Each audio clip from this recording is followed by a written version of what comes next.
Dalam nama Bapa dan Putra dan Roh Kudus. Amin. Saudara-saudari sekalian yang sangat kami kasihi,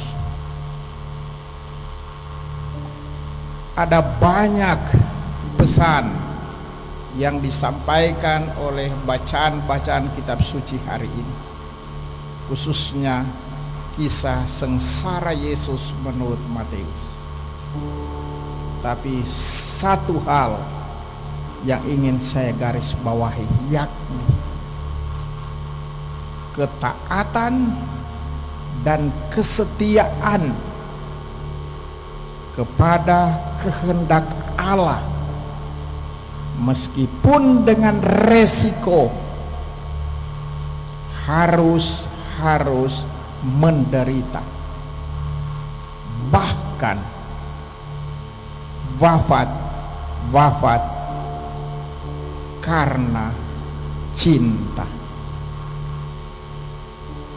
Saudara-saudari sekalian yang sangat kami kasihi, kita dengar tadi dari kesaksian Rasul Paulus kepada umat di Filipi.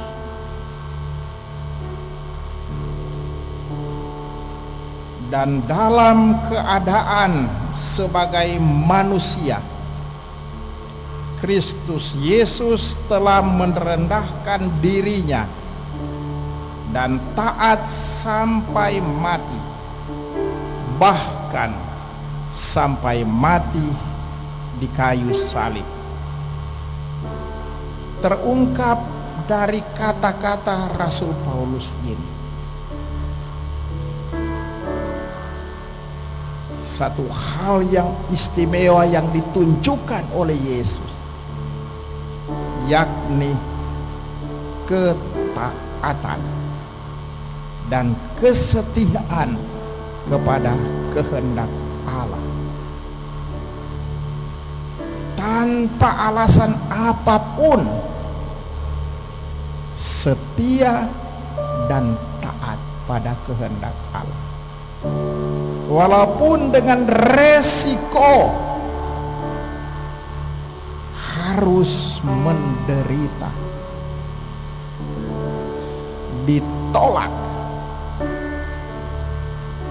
difitnah, dibiarkan, ditinggalkan oleh orang-orang yang Yesus percaya, seperti Petrus. Yesus bertahan di dalam ketaatan kepada kehendak Allah, walaupun harus memanggul salib dan akhirnya mati di atas kayu salib. Sungguh luar biasa apa yang ditontonkan oleh Kristus kepada kita para pengikutnya. Taat, setia pada kehendak Allah, meskipun harus menderita. Saudara-saudara sekalian yang sangat kami kasihi, seperti Kristus, kita juga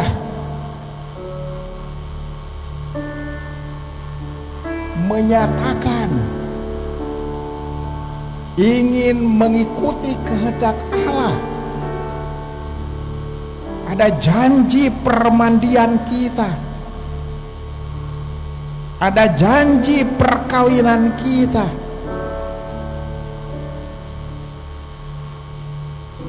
Kita menyatakan lewat janji-janji itu ingin setia dan taat pada kehendak Allah dengan penuh. Tetapi memang tidak gampang. ketaatan dan kesetiaan kepada kehendak Allah dibarengi, disertai dengan pengorbanan dan penderitaan. Misalnya suami istri di hadapan Allah di dalam penerimaan sakramen perkawinan telah dengan lantang mengatakan setia, taat kepada ikatan perkawinan yang suci sampai mati dalam keadaan suka dan duka. Tidak ada perceraian kecuali dengan alasan maut.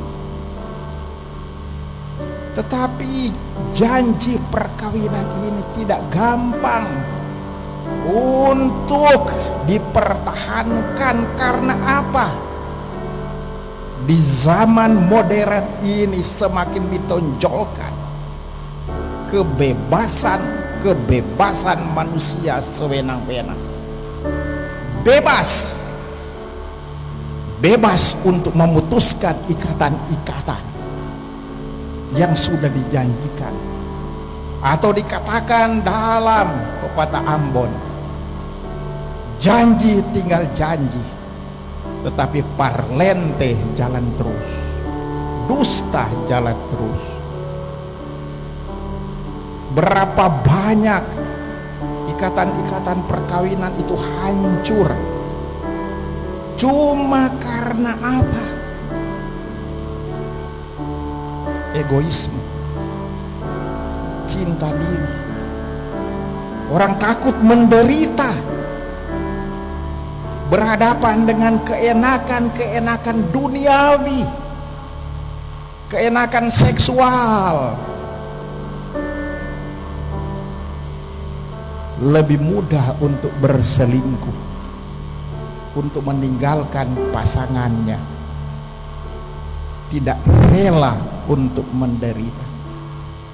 Apalagi berhadapan dengan kenyataan dalam keluarga tidak ada anak, pasangan mandul.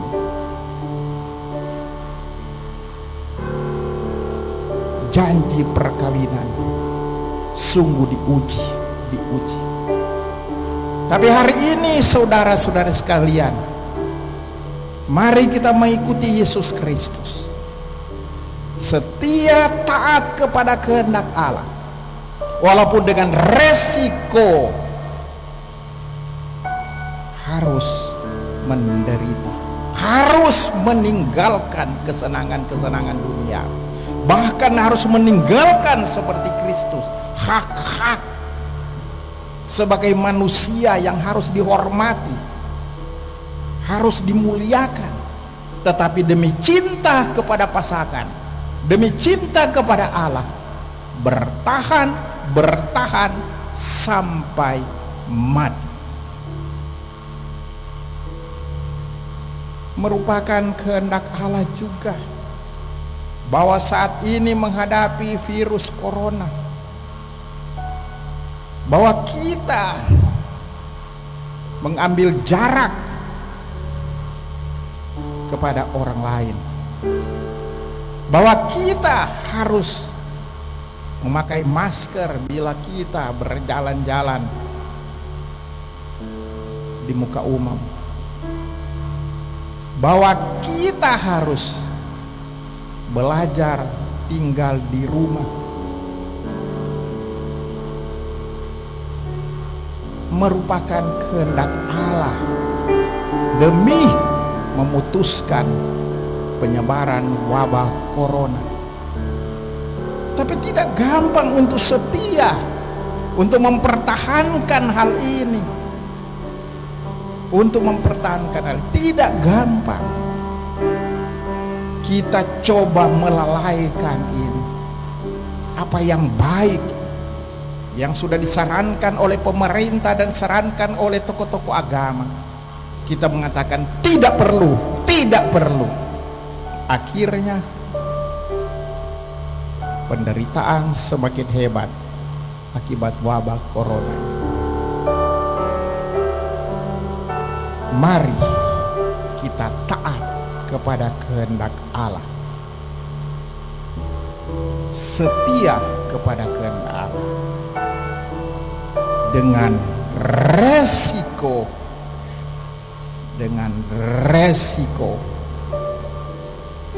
kita harus menderita, karena kita seringkali harus meninggalkan hak-hak kita sebagai manusia, meninggalkan kesenangan-kesenangan badannya,